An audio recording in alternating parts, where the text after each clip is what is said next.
Intimate love and fantasies.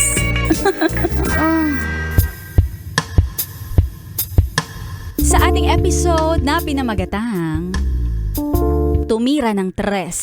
Ayon, nakabuntis. May kwento ako. Babae ako at share ko lang ang intimate love and fantasy ko. Nasa 40 na ako. Uy, okay lang yan. At ang fantasy ko ay magkaroon ng sariling anak kahit walang tatay. Uy, bakit naman kulang-kulang? Wala akong boyfriend na tumatagal ng taon dahil siguro rin mabilis akong sumuko.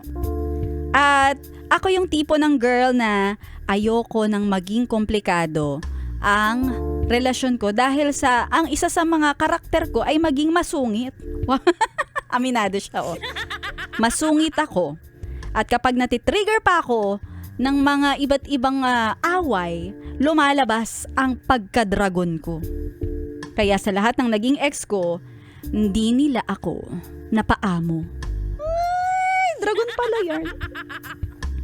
Tapos may nakilala ako na lalaking nililigawan ako. Etong lalaking to, nire-real talk ko na. Sinasabi ko sa kanya, wag ako. Mauunsyami ka lang sa panliligaw mo sa akin. Mauunsyami yan. Tapos naalala ko na hindi na ako bumabata. 40, masungit. Anong ending ko nito? Gusto kong magkaanak. Kaya nagplano ako ng date kasama ang manliligaw ko. Pinagbigyan ko siya sa gusto niya na makipag-date sa akin. At ginawa ko ang pinaplano ko. Alam ko katangahan para sa iba. At nakipag-jurot-jurot ako sa manliligaw ko para para mabuntis ako. Hindi lang isang beses, naulit pa ng 2 beses ang mainit na jurot-jurot sa favorite naming Motorola.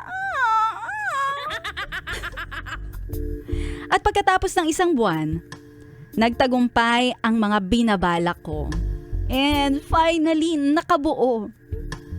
Congratulations. So sinabi ko sa manliligaw ko, nabuntis na ako. Tatanggapin ko naman kung di niya ako panagutan dahil ako naman ang may gusto nito umpisa pa lang.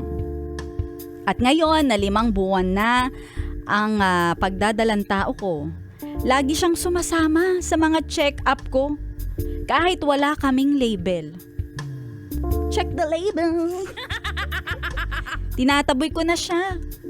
Pero mas lalo pa siyang lapit ng lapit, dikit ng dikit, at humihingi ng update. Sinasabi ko naman sa kanya na hindi ko naman siya pinipilit.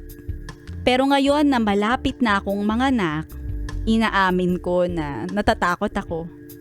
At malaki ang pasasalamat ko dahil sinasamahan niya ako.